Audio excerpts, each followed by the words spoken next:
So welcome everyone to our Equity in Action Praxis Session series. We're thrilled that you're here joining us. I'm Lauren Servais, coordinator with 3CSN, also faculty member at Santa Rosa Junior College. So since we started doing these Praxis sessions, we have been inviting folks to share norms with us. And you know, all of us have these really strong, powerful experiences of being in community. And when we don't attend to those experiences and when we're not intentional about the way that we engage in community, dominant forms of being continue to dominate. And so we've been inviting folks to share these norms and expectations. So if we could just take a moment to read them over.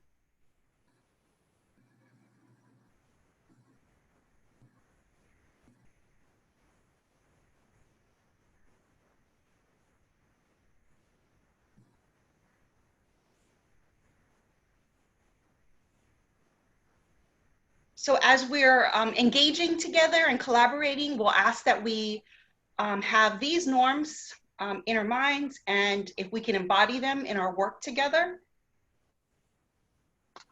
So Praxis is for Paulo Freire, and it's reflection and action upon the world in order to transform it.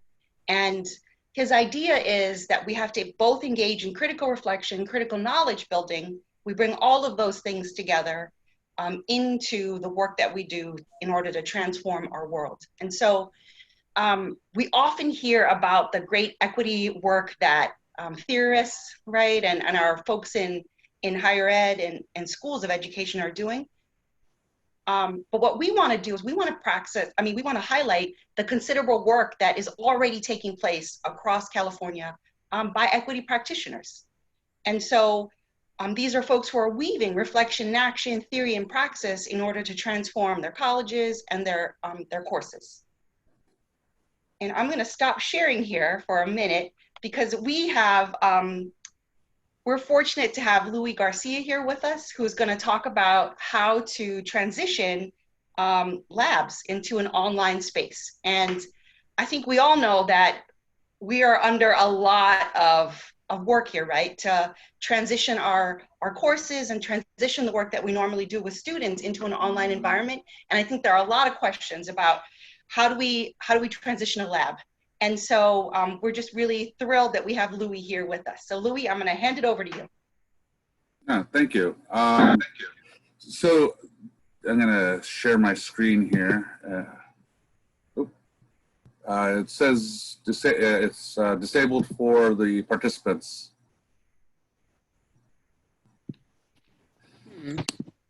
Let me make sure.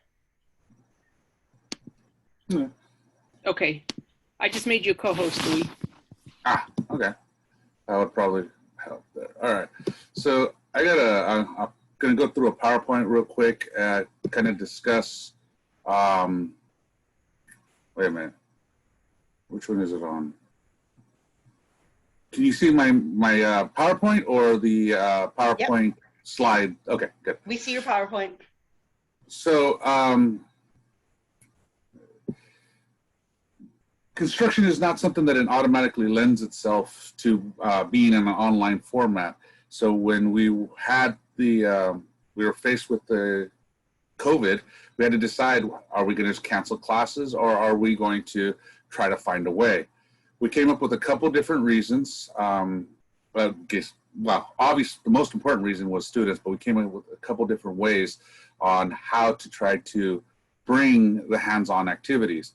So last semester, I was teaching a plumbing class, and there's something here. There. I was teaching a plumbing class, and right in the middle when COVID struck, so I had to scramble to try to make the class content relevant to the students who now were at home. Oops. So, and it was fairly difficult at first, almost impossible, because again, there's so much in the real world that it requires you to swing a hammer, requires, well, in the case of plumbing, is making connection of pipes and running water through the system and testing for leaks. So we had to make sure that we were still meeting our obligations to students. We have plans to, in the future when COVID is done, if they wish to return, they can come and audit the courses at that point. But we were able to kind of have them go through their own home and identify plumbing flow, plumbing sources, all the different things that we would cover in the class. So our student population in construction, I'm sorry, let me rewind. I am the faculty at Sierra College in the building industries, formerly known as the construction and energy technology. I teach I am a electrician of 23 years. I teach building codes, electrical codes, plumbing, and a lot of different subjects that fall under construction. Now, you might be thinking, what's an electrician doing teaching plumbing? Believe it or not, plumbing, air conditioning, and electrical have many of the same concepts and many of the same means of implementation. There's quite a bit of overlay. A lot of our students, specifically that take these classes, are not hobbyists, but home builders, people that want to get and repair their structures at home. Some do want to enter a job field and are kind of testing the waters to see what is of interest in them, and that's okay as well. But for the most part, a lot of our students only want the hands-on. When trying to go to an online environment, we lose students because it's not what they signed up for. They can watch a YouTube video just as well. So that's another aspect of designing our kits that we had to consider, that we're not turning into YouTube. It's not, here, watch the video and then answer some questions on it. There has to be that interaction in order to really be a college class. Otherwise, we're just another simple method of delivering information. This next point is bitter medicine. It is hard to learn some of these things, so I try to sugarcoat, meaning I try to make it as relevant to the student as possible to make sure that they understand the fundamentals of what we're discussing. If you don't understand some of the basic math that's associated, some of the basic physics, there is a lot to be overcome, and if you don't address it initially, you'll be lost in the future. Now, what I'm going to present to you right now is obviously not the optimum experience that we want for our students. It is a way of making sure that we still meet some of the expectations, and honestly, in some cases, I think we excel the expectations, because one of the things that I really like about online formats is you're right here with the instructor. It's more of a personalized conversation, even though I'm right here with however many students there are in the class. It still feels personalized. So you kind of have to make sure that you keep that feeling going.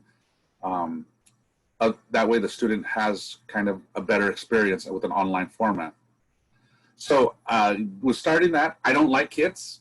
I know, presenting kits, and I'm telling you, I don't like them. To me, when you have a kit, there's so much to learn in problem solving and critical thinking when you are designing and developing and producing and preparing the materials to help build something. Because of the kits, we are doing that as instructors and taking it away from the students to do. On the positive side, it helps them focus on the fundamentals of it more, because that's all they have to focus on. They don't have to worry about, is this cut right? Is this the right type of wood? Is my spacing right? We've already taken that away from them. That's why we recognize the need to have these kits, but still, I prefer to be in a classroom. I prefer to be right there with my students, and I prefer to kind of watch how they position their hands, because there is a little bit of safety involved with it when you're talking about power tools. So the plan for the fall semester for the electrical and the carpentry class is that we're going to issue a set of basic tools to each student. No power tools. Yes, students can go to Home Depot or Lowe's and buy themselves a brand new circular saw and hurt themselves. That's fine. Well, not fine, but it just can't come from the school. So we're just giving them basic hand tools, and then we'll go through Zoom lessons where we are describing the safety around it as we introduce a new tool for each phase of the project. So they're just not bombarded with videos of this is this, this is that, this is this, this is that. It is introduction as we're using it. This also presents another challenge with the materials, because on campus, you could have a project that you put 4 people on. But now, since we have to spread it out and send these kits home with students, it quadruples the material per lab. So that can be a cost issue. If you look at the images on the screen right here in the lower right, the one that is a shed there, these are automotive sheds that were scheduled for demolition because they are retrofitting the auto program. Louie? Yes. Please forgive me for interrupting you. I think we're not seeing what you're seeing. We just see the title slide that says Design and Construction Lab for Online Learning. It did not advance. Okay. Oh, sorry. No problem. Let me stop and share that again. Okay. Well, so I will just stick with my PowerPoint here. Go here and I'll go there. Oh, I see what happened. I put it on the wrong screen when I shared it. You gotta love technology and user error. You can see it now? Okay. I have a bachelor's in IT, and we had so I was working a little bit under the flag of IT for a while, and we had this PEMBEC.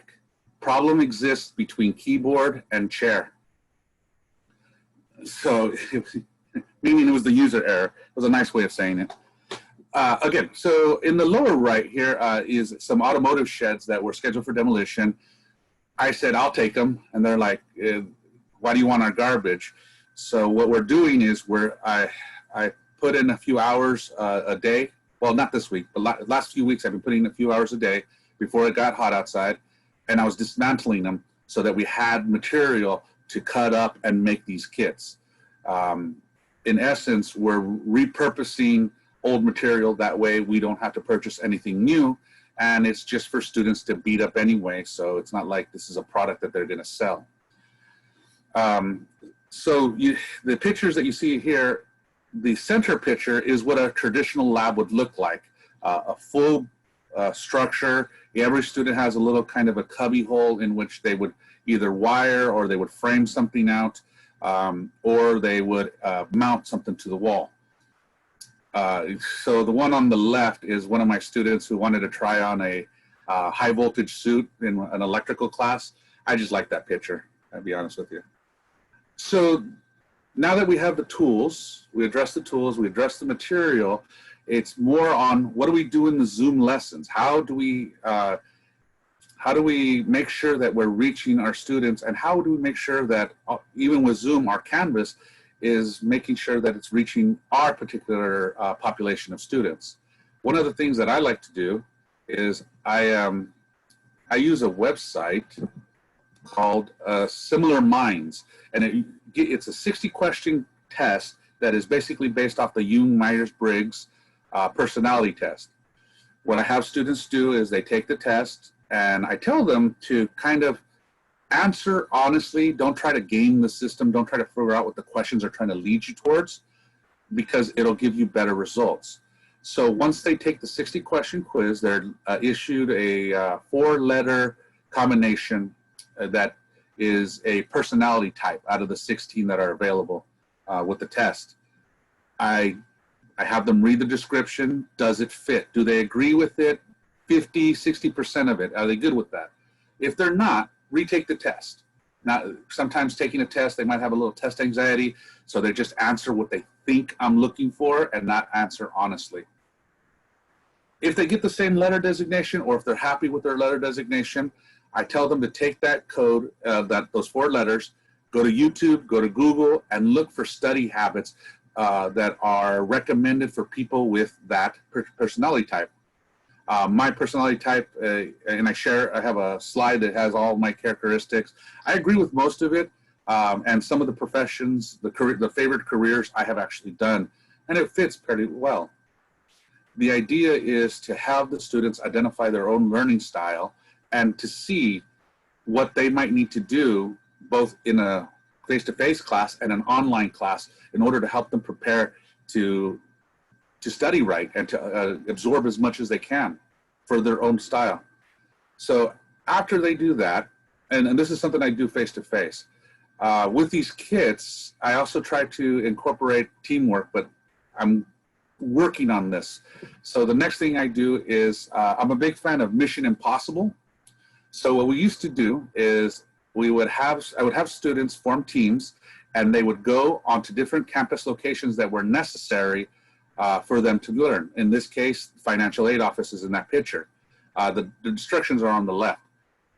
The idea was for them to understand where the major icons that should something arise in their while they're on campus, they know where to go to that office.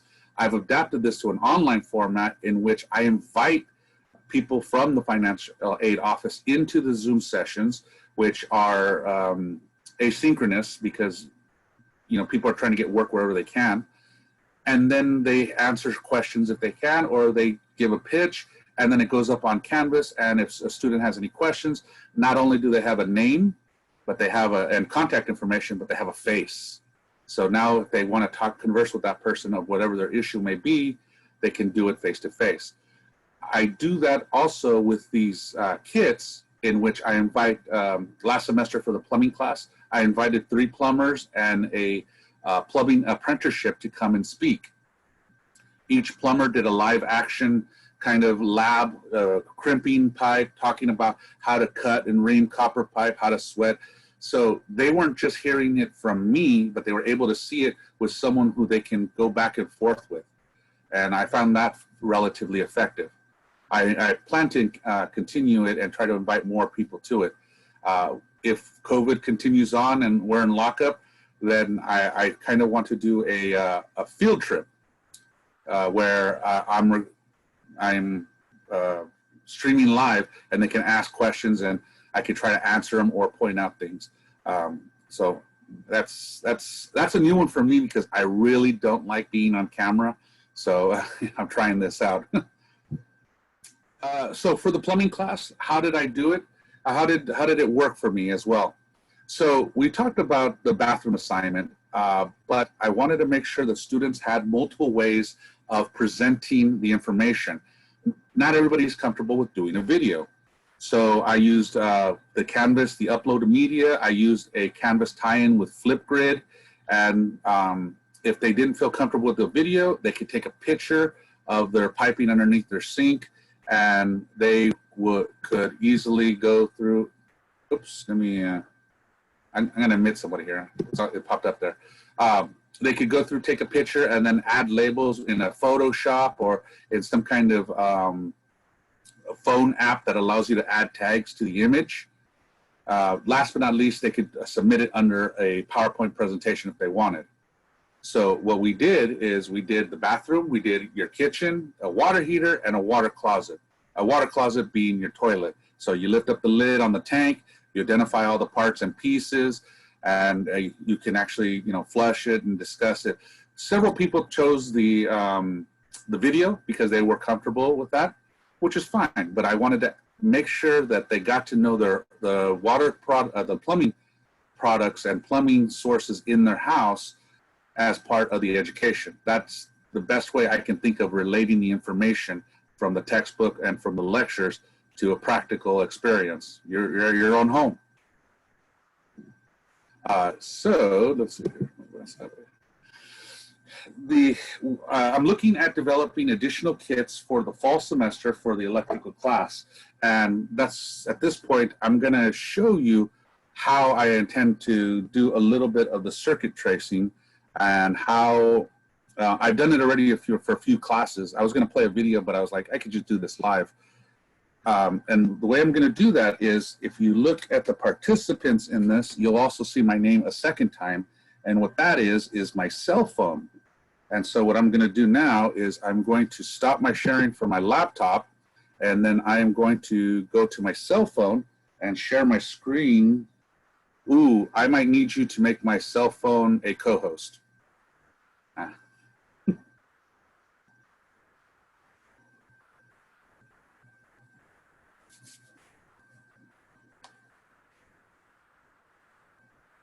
So I like experimenting, trying new things. Are we good?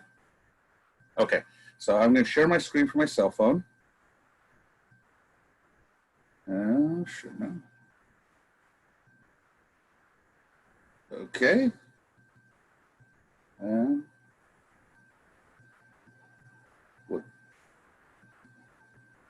So one of the things that I am going to do is I'm going to Dollar Tree and I'm going to buy each of my students something like this. So these are little Dollar Tree, they're solar little stakes in the ground.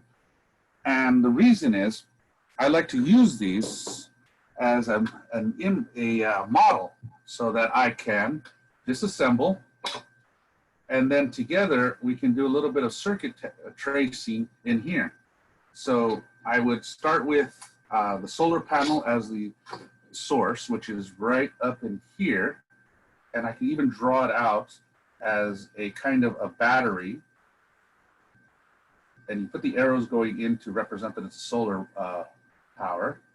It comes out with, I got a red wire on one side and a black wire on the other side. And then I would proceed to kind of trace, okay, this circuit, this wire goes to the board. This board right here is used to light the LED that you see in the center here. So I know I have an LED somewhere in there that is necessary to make sure that I put into the circuit. And an LED, since a solar has light coming in, an LED has light going out. So basically, that's kind of how I do just about every single one of my lectures on a lab portion of this. And the idea is that they get to, I'm going to stop that. The idea is that they get to ask questions as I'm going through the process. That way they get a hands-on concept, and they're doing this with me. Oh, I see this, or mine doesn't have that, my wire's broken. Oh, then that means your system, that little toy wasn't working. So that gives them a way of learning circuit tracing, basic skill, circuitry, switches. Some of the other things that I've done in the past, like I will go a little bit more advanced. Like this is one of those door sensors. So you have different components where you would need to identify what the circuit board does, the speaker, the switch, the capacitor. And these are small ways of introducing large concepts in what we actually do in the electrical field. Learning circuitry is a very important skill set for this, because that's where troubleshooting comes from. You got to be able to dissect a circuit and troubleshoot it and repair it quickly. And the faster you know from experience, the more you know from experience, the more employable you are actually. Let me go back to my PowerPoint real quick here. So the kits are it's by no means do I consider myself an expert, it's just how we're doing it. So we're going to issue, for the electrical component, we're issuing hand tools, meter, so there's a whole conversation that happens with how to properly use your meter, how to go through and make sure that you're doing things safely, how not to blow up, have the meter blow up in your hand. That's a very, very popular one for some reason. And then we'll give them materials to practice with. Here's a receptacle, here's some wire, here's how you do a connection to make a switch work, and now use the continuity test on the meter to see that your switch works. You can do a lot of tests without using any power at all, and it gets them in the habit of the proper sequence for testing. Blueprints, so this is my plan for the blueprints.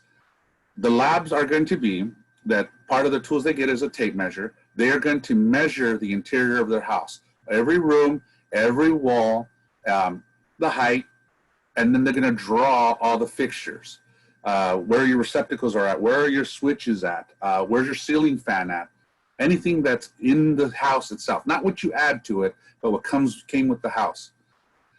Then from there, we can start turning, have them turn breakers on and off to identify the circuit for each receptacle. Worst case scenario, they now have a blueprint of their house that helps them identify should a circuit fail. Hey, that wall's out. Oh yeah, that's the 7th breaker down on the left. So they get a little bit of a keepsake here. Again, this is relating the information to their own personal lives that I think makes it that much more rewarding. We just did the circuit identification. The carpentry kit, this image was taken from a Skills USA competition. So we're thinking the exact same thing. We're gonna, but taller. So we're issuing this amount of lumber to each student for them to either pick up or we'll drop off with the tools. And from there, they'll learn blueprinting, the design of a wall, the putting a standard wall, meaning with just nothing in it, a wall with a window, a wall with a door, the concepts for the joists on the roof, the main runner, and then all the terminology that goes with it. Initially, I wanted to build chicken coops, but the instructor who teaches that class said, we don't build chicken coops in the field. Okay. So I kind of gave in on that one. It's his class, I'm just helping out. But one of the things that we are also considering with this is concrete pouring. So we're still experimenting. We got the summer. He and I meet on a weekly basis to kind of go through and how are we feeling about this. Right now he's actually chopping up some of those sheds that I took apart, and in order to prepare the materials for that. So he's having fun with that. Another concept that has really taken off, I used to do it in my ground class, but now online it takes off much more. There's much deeper discussions going on, is what's wrong with something. It's from the electrical side. So the image on the left is just conduits that are everywhere. That is not a professional way of installation. And so we can talk about that. A lot of our conduits need to be perpendicular or parallel to walls. So that obviously is not it. The image on the right is one of my former students, John. As part of his job was going over and climbing towers. He does signal work for communications and cable companies. So when your cell phone's not working because they say a tower's down, he's probably one of the people that is going up there to work on it. He occasionally sends me dizzying pictures. There's some that are just, why are you doing this job type of thing. But I really encourage student submissions. So in construction, the field of construction, plumbing, electrical, and carpentry, there are people that come into the class that already have previous experience. I want to use that previous experience for two reasons. Sometimes for an example of, hey, this is what you can do with the skill set, but it's also a point of, oh yeah, we've always used a ladder improperly.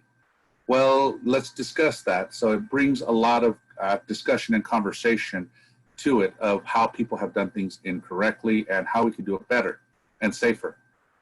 Facebook is a great source of a lot of images, specifically construction images. So I belong to several groups in which I'll just go in and steal some of their pictures because, my God, there is some interesting things that go on around there. Someone had to approve this inspection. Who was that person? I want to meet that person. What were you thinking? So my last slide is questions and discussions, because I really have no answers. So I'm willing to discuss things, but I can't give you any answers. So in this image, the top part of this image, the top image here, is some of the creations that I see with electrical components. I like to incorporate artistry in my discussion, and I hope my students can take some of the skill sets they learn and apply it in ways of expressing themselves. And that last picture is one of my former students, Francisco. He was working at a Century Theater, and the man he's next to is Mark S. Allen, who was a radio DJ, and then he became a kind of a TV man on the street for Good Day Sacramento. And he sent me this, my student sent me this picture because he was like, look who I met. I was like, I've met that guy like 4 times. It's not anything big. He's everywhere. But he was extremely proud that he was on the job site working, and he got to meet Mark S. Allen. So with that, I'm going to stop my presentation. If anyone has any questions, I'm all ears.